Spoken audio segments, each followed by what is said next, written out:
salaamaaleykum chers téléspectateurs di am mbégte ak contentement dalalaat leen tey fii ci seen biir émission je suis avec qui est 100% mode 100% beauté ici sur la NJ Mode tey nag dama dalal benn ndaanaan bi nga xamante ne nii mu ngi wuyoo ci turu Agnès nekk fii nii ci diwaanu Thiès dama koy daal di bàyyi rek mu nuyoonteeg mbokku téléspectateurs yi baaxoo di ñu seetaan say su nekk Agnès nuyu naa la. maa ngi lay fay. ma bàyyi la nga nuyoonteeg mbokku téléspectateurs yi ñuy seetaan. maa ngi nuyu suñu waa kër ak samay mbokk ak ñëpp ñi may seetaan. d'accord alors Agnès balaa ñoo dugg ci biir waxtaan bëggoon naa tuuti nga wax ma naka nga gisee jamono ji léegi ak période bi ñu toll nii ni dëkk bi jaxasoowee. Dëkk bi da jax na moom waaye xanaa di ñaan jàmm rek te jàmm yàgg ndax Sénégal jàmm la xam. waaw kay ak ñu ci gaañu yàlla na leen yàlla xaare àjjana. amin amin ak ñu ci gaañu yàlla yëkkati leen fëgg seen bopp. amin d'accord kon niñ ko gisee dëkk bi jaxasoo na jax na mais nag dolli sant yàlla rek te xam ne yàlla lu mu def rek dafa doon lu gën alors Agnès est-ce que mënoon nañu xam kan mooy Agnès. Agnès benn mannequin la agence NJ Mode Fashion loolu daal laa ci mën a wax. d'accord alors Agnès avant ngay dugg ci affaire mannequinat ci lan nga njëkkoon a nekk. dama doon def hôtellerie cuisine yooyu noonu. d'accord da nga nekkoon doon def hôtellerie cuisine d'accord alors def nga jaar nga école avant ngay dugg ci hôtellerie. waaw mais yàgguma ci noonu. yàggoo ci ban classe nga arrêté. CM2. CM2 alors lu tax nga arrêté sa ay études dem defi ji formation boobu. moom moo newoon sama passion daal. d'accord sa passion la moo tax nga arrêté sa ay études dem poursuivre loolu mais bi nga arrêté loolu dem di poursuivre loolu est-ce que gis nga ci sa bopp. waaw. alors ban établissement nga nekkoon. CRETEF. d'accord alors est-ce que tu as eu des diplômes ci formation boobu noonu nga doon def. non non. yow yaa yaakamti woon arrêté wala. non dañoo demoon def stage après ñu jël ma benn kër pour liggéey foofu. d'accord mais tu n'es pas diplômé. alors avant ngay dugg ci milieu mannequinat bi naka la demee woon déroulement bi da nga jaar casting wala dañ la gis jël la wala yow yaa demal sa bopp. non man ma demoon damaa toog un bon jour léegi ma gis seen 24 ñu publicité. mode bi léegi ma jël numéro bi ma ne sama yaay de lii dama cee bëgg a bokk mu ne ma dama ñaan sa papa crédit après nga woo ko. léegi ma wootewee ma am benn rendez-vous ak suñu DG. après ma demee fekk doo sala sax. ma dem mu ne ma léegi mën ngaa commencer dimanche ngay ñëw répétition. noonu laa ñëwee ci milieu bi. d'accord alors da nga gis numéro bi à la télé nga contacter leen ñu jox la rendez-vous nga ñëw kon yow noonu nga intégré ci biir agence. waaw donc yow su ma la déggee bu baax yow ci agence NJ nga nekk. waaw. est-ce que mës nga nekk ci beneen agence à part bi. non non. kon ci agence NJ donc nga mës a défilé. fii laa mës a défilé. d'accord alors bi ngay def formation cuisine bi naka la demee woon ndax tout d'abord. formation bi ne moom neexoon na métti woon na. micro. neexoon na métti woon na. waaw daal yàlla jàppale nañu ci daal. d'accord waaw mais formation bi da nga koy def lan moo tax nga arrêté ko dugg ci lii wala tu faisais les deux en même temps da nga doon def mannequinat en même temps di def formation bi wala. waaw ñaar yëpp laa doon defandoo. mais léegi sànq dégg naa la sa biir wax nga ne da nga nekk ci benn kër di fa liggéey boobu naka nga ko mën a boole ak mannequinat bi. non parce que fee damay ñibbi si weekend te répétition yi comme que dimanche kese la du am problème. waaw mais boo amee benn kii boo war a def benn défilé de mode boo war a def fekk la ci sa liggéey loolu naka nga koy gérer. fi ma nekk kooku xam na ne man kenn la. d'accord moom daf lay accorder le temps bi pour nga mën a dem. def li nga bëgg a def. waaw d'accord alors bëggoon nañ aussi xam bi ngay doog a dugg ci affaire mannequinat bi sa entourage sa famille est-ce que d'accord woon nañu pour nga dugg ci. waaw d'accord woon nañ moom sama papa sama yaay ñëpp tàggu naa leen ba pare ma doog cee dugg. ñu bàyyi ma. d'accord mais bi nga ci duggee aussi est-ce que gis nga ci sa bopp. gis naa ci sama bopp moom bu baax a baax. mais il paraît que da nga xaw a timide yow mi ak sa timidité et tout yow comment tu fais pour être sur scène et tout. wax dëgg saa suñu moniteur ak suñu monitrice moom loolu soo demee da koy dindi ci yow xaw naa timide tuuti mais. dinañ ko dindi dinañ def le tout daal ba dindi ko. d'accord mais bu ñu ko bëggee dindi itamit te yow en personne yow jéemuloo def effort aussi tu penses que ne loolu dina marcher. comme que suñu agence ay famille lañ su ma demee foofu damay firi di kaf di ree ñun ñëpp on est des amis daal. mais yow soo nekkee sur scène naka ngay demee. xanaa objectif bu ma tax ma yéeg foofu moom laa défilé ma wàcc.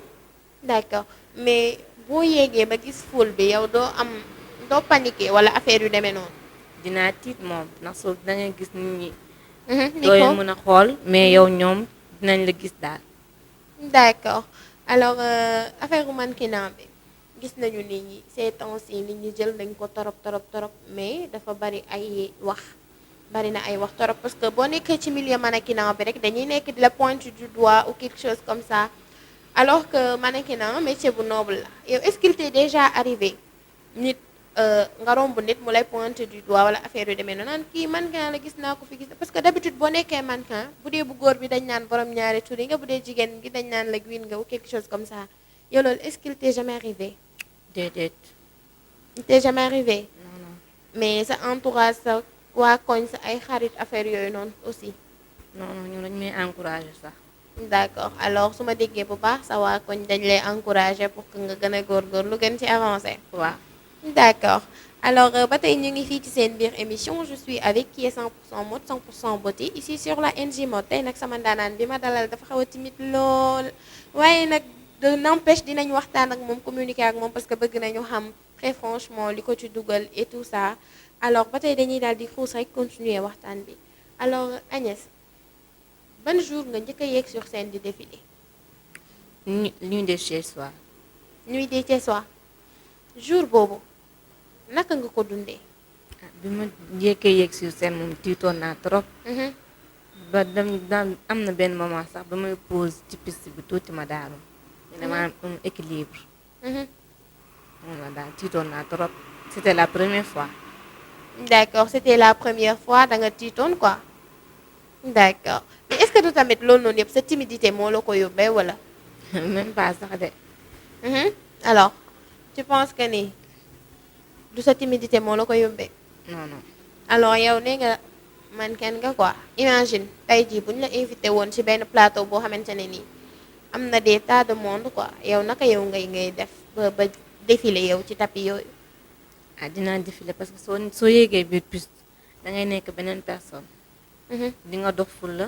ak fay da nga wàcc.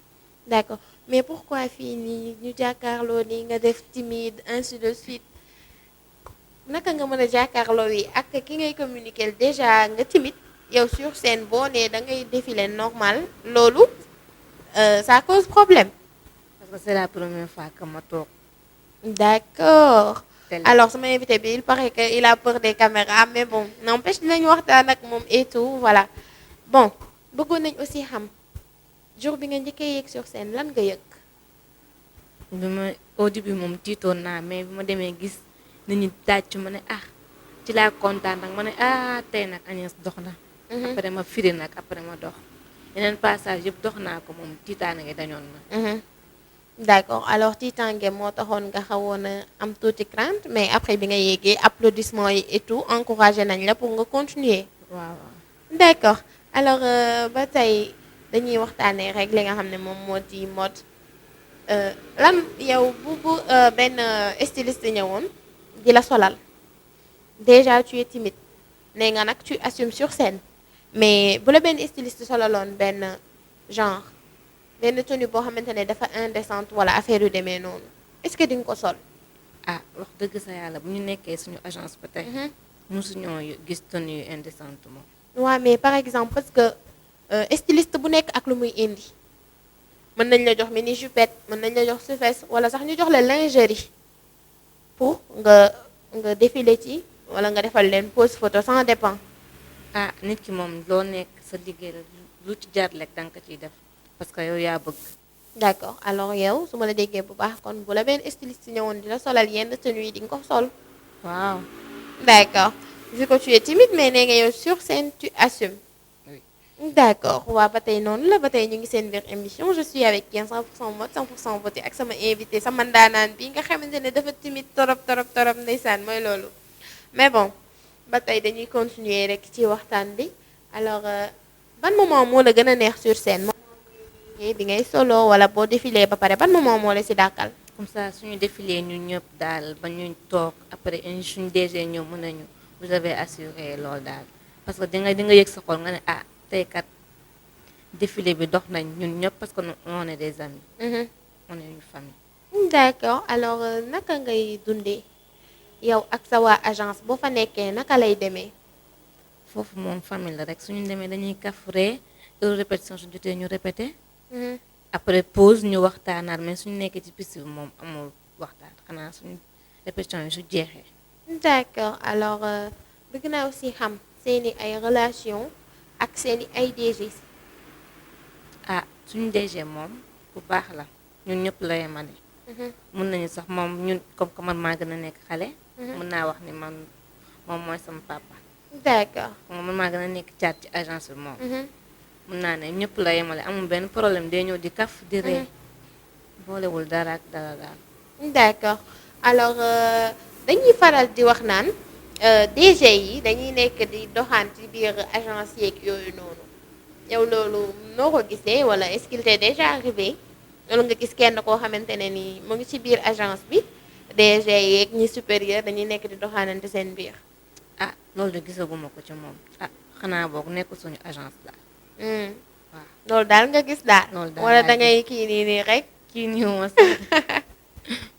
d'accord alors moom nee na gisul loolu mais bon comme loolu la wax kon loolu la alors est-ce que itamit sa communication ak sa waa agence ñi nga bokkal agence bi ba xam seen communication neex na parce que d'habitude fu ay jigéen nekk day faral di bari bruit am na ay jigéen am na ay góor mais day faral di bari bruit xam nga fu jigéen nekk rek y a des histoires y a des problèmes ainsi de suite yow amuloo ci ak kenn problème wala des fois ngay gis ñuy am problème ñoom seen biir et tout ça.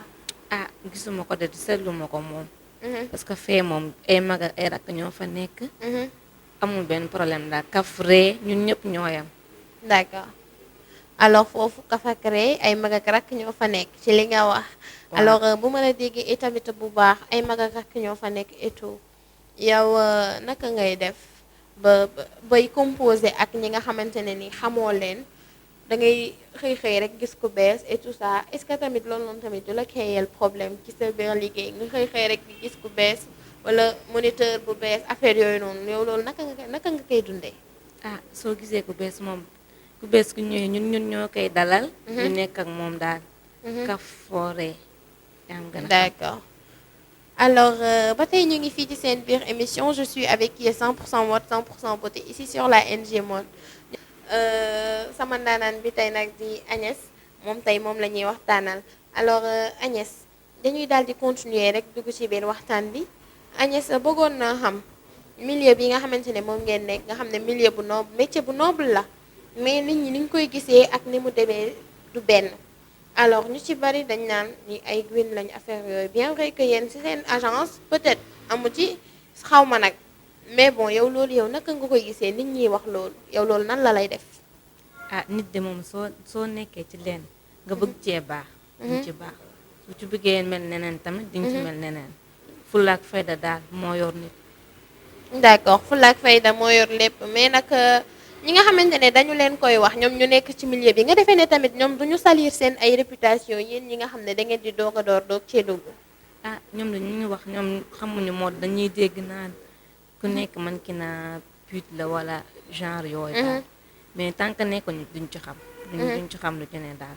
d'accord dëgg la loolu moom ku ci nekkul mënu ko xam mais nag yow comment ça se fait yow ngay mën yow di DJ est-ce que tamit loolu noonu tamit du leen di faral di leen metti parce que loolu day metti sax nag nit loolu moom dafay faral di metti nit nga nekk ci benn milieu te milieu boobu noonu tout le temps da ngay dégg nit ñi di ci wax lu ñaaw ainsi de suite.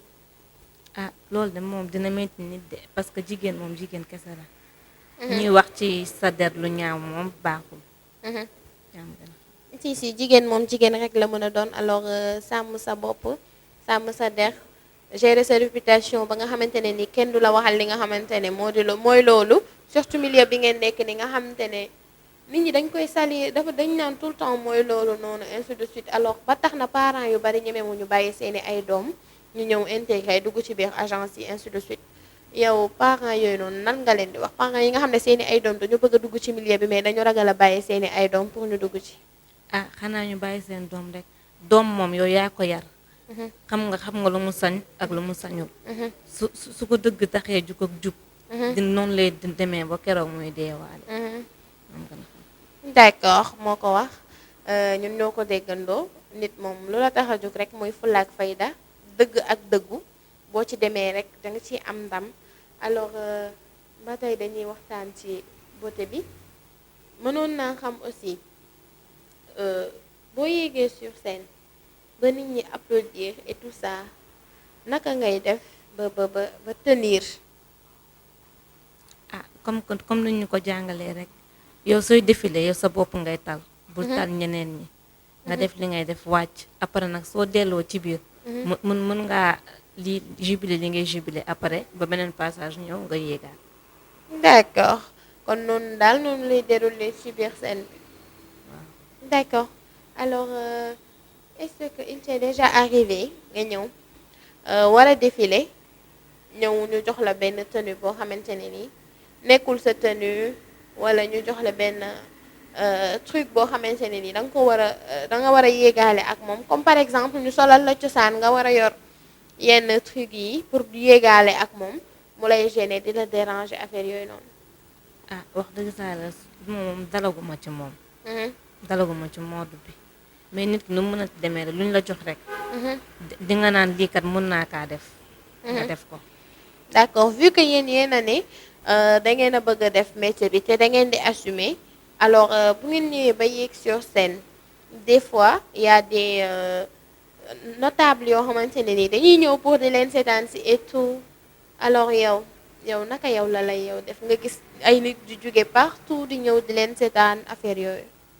ah loolu dinañ ci am contentement bu baax te dañuy naan parce que suñu métier bi ñu am Cees nii daal foowee wuñ ko ñu bari ñu ñuy seetaan si. d'accord alors est-ce que aussi mënoon nañu xam yow bu beneen agence jóge woon fee ñëw di la jënd si fii nii ci agence bi est-ce que da ngay dem wala da ngay accord wala naka lay demee ba xam doo xëy rek quitter agence bi dem ci leneen. non non parce que man bi may ñëw sama DG laa waxal. su fekkoon tamit damay demaat moom laay waxal. ba ma xam nu mu ci wax waaw wala déet. d'accord alors mais boo gisoon aussi lu gën a avantageux mu leer la ne yow mi sa DG bi nu la bàyyi yow naka yow ngay def. ah xanaa toog parce que nit moom nu mu munti doon da ngay gore. gore daa baax soo xamee ni kat léena te moom nanguwul nga toog. parce que nit sooy muñ nakar su ñëwee nga muñ. bànneex su ñëwee nga toog. waaye nakar su ñëwee doo dem bànneex su ñëwee nga ñëwaat loolu baaxul. d'accord loolu moom du lu baax muy neex di nakari di taw di naaj fi mu la fekkoon dala fa war a fekkaat waroo di daw waroo itamit di dayi nit ku ci nekk nag sa métier rek nga am te tamit nit ki boo nekkee ci benn milieu bi bëgg ko torop bëgg ko lool foog nga jox ko gëddam aussi foog nga ciy góorgóorlu et tout ça et ça se voit que moom bëgg na métier am mu ngi ciy góorgóorlu mu ngi def tout pour que ça aille de l'avant et que je t'encourage continuer bu baax yàlla baax na yàlla na leen ci yàlla defal ndam incha allahu rabbi amiin bañ leen di dégg fu kawe fu sore alors ba tey dañuy continuer rek ci waxtaan bi est-ce que aussi mënoon naa xam sa relation ak sa ay parents sa ay sœurs est-ce que bi nga duggee ci milieu bi ak léegi changé wul. non non su may ñëw répétition ñoo may jox paas su may ñëw ñoo may jox paas après su jeexee ma tegu ci yoon bi. d'accord mais yow boo guddeewee comme par exemple vu que jigéen ñi moom mooy loolu tout le temps dañu nekk seen surveillance su parents yi surveillance su frères yi ak yooyu noonu nga dem défilé ba benn heure bi défilé ba x time nga war a ñibbi si yow kese qu'est-ce que ça te fait. moom suñu demee défilé dañuy boole comme ça 5 personnes ñu bokk koñ ñu nekk benn taxi après taxi bi da lay yóbbu ba sa buntu kër nga wàcc moom. d'accord alors est-ce que mës nga nekk sur scène di défilé sa famille ñëw toog di la seetaan. waaw. yow loolu naka la lay def. ah bi ma duggee moom ma séen leen moom kontaanoon naa trop. parce que xam naa sama waa famille dañoo ñëw pour soutenir ma bu baax a baax. te soutenir bi ñu lay soutenir noonu sax ça t'encourage pour nga gën a continuer. waaw. d'accord alors bëggoon nañu xam aussi es-tu en couple ou célibataire. en couple. en couple d'accord ñoo ko déggandoo est-ce que aussi mënoon nañu xam lan moom mooy sa couleur préférée. rouge.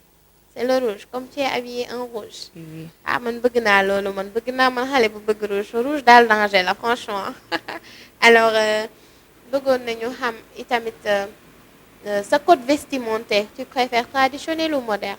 Moderne. pourquoi moderne bi. Parce que c'est la classe daal moo xew.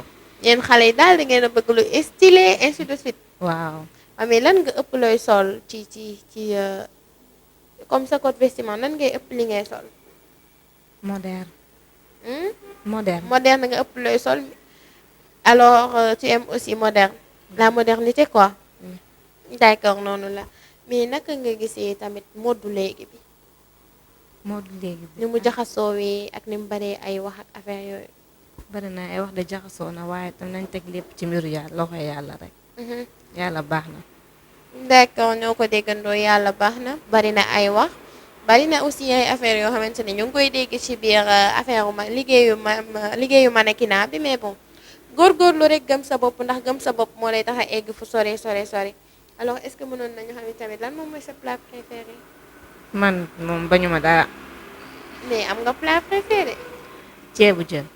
ceebu jën d'accord alors l'émission tire à sa fin dañ lay bàyyi nga daal di tàggatoo ak mbokku téléspectateurs yi baaxoo di ñu seetaan say su nekk ici sur la NG Mode ma bàyyi la nga tàggatoo ak say mbokk sama invité tey dafa timide torop tey moom ça a pas donné mais n'empêche waxtaan nañu ak moom et tout dañ koy daal di bàyyi rek mu tàggatoo ak mbokku téléspectateurs yi ñu baaxoo di ñu seetaan say su nekk. waaw maa ngi leen di nuyu yéen ñi ma doon seetaan maa ngi leen di sant sama yaay ak sama papa bu baax a baax. te ñoom ñoo ma bàyyi ba ma agsi fii. ak di ñaanal sama monitrice ñi ma jàngal ba ma agsi fii. d'accord su newu woon ñoom gëm naan duma toog fii di wax. ñoo ma jàngal dox. te ma ci woon bu baax a baax. maa ngi leen di sant di leen gërëm ak sama waa famille yu nekk Mbuur démb rek ñu ngi may laajte li émission bi ban heure la mën naa leen. samedi lañ koy teg xam naa daal. d'accord maa ngi leen di gërëm bu baax. d'accord sa famille entourage ñëpp kon yéen a ko déggandoo seen doom Agnès moo ngi leen di nuyu di leen ziar di leen jaajëfal man daal sama invité daal dama ko bëgg dafa timide torop mais n'empêche remercier na leen yéen ñëpp bah man aussi je vais en profiter pour remercier plus particulièrement sama caméraman yu ñaaw yi nga xam ne bàyyiwuñu dara mu jàll tout le temps ñu ngi xool faay yi di ko defaraat ba mbaa ko ci mel ni Rachid et les deux autres aussi maa ngi leen di nuyu di leen ziar di leen jaajëfal bu baax a baax di nuyu aussi sama mbokk mi di jéem moo baaxkat bu mag boobule yàlla na sa jàmm yàgg yow moom amal jàmm rek du saawan baawaan sama DG aussi NJ Ndaga Njegen di ko nuyu di ko ziar di ko jaajëfal bu baax a baax ñun amuñu sa fay. J'en profite aussi pour remercier mes parents ma maman mon papa ma famille ku ci mel ni Aïssatou Sène Diallo chéri Omar Diallo ku ci mel ni Amsatou Sène seen caali Demba Sène Kumba Sène Ramatoulaye Sène doomu ndeyu maman Kébé Fatou Kiné fàttewuma la benn yoon chéri monsieur Kébé alors di remercier aussi sama tailleur bi nga xam ne moo génn ak man fii nii ci tay baas bu baax muy Cheikh Lo maa ngi lay nuyu di la ziar di la jaajëfal yàlla na loxo bi wér macha allah yow moom awma sa fay tout le temps da ngay jàpp ci combat bi ba mu bari doole yow moom ci kaw ci kanam rek ci lu baax alors Mara Fall ak waa groupe bi yëpp waa groupe Ban Jaaxle bi yëpp maa ngi leen di nuyu di leen ziar ku ci mel ni Issa Sène sama rakk joojule Abdou Khadre Sène Takulaay ak Issa Diallo yéen ñëpp maa ngi leen di nuyu di leen ziar di leen jaajëfal de même que aussi sama waa kër maam yi fàttewu ma leen benn yoon leen ñëpp di leen sant di leen gërëm di leen ziar di leen jaajëfal di leen jox seen wàccuwaay bu baax a baax man daal awma seen fay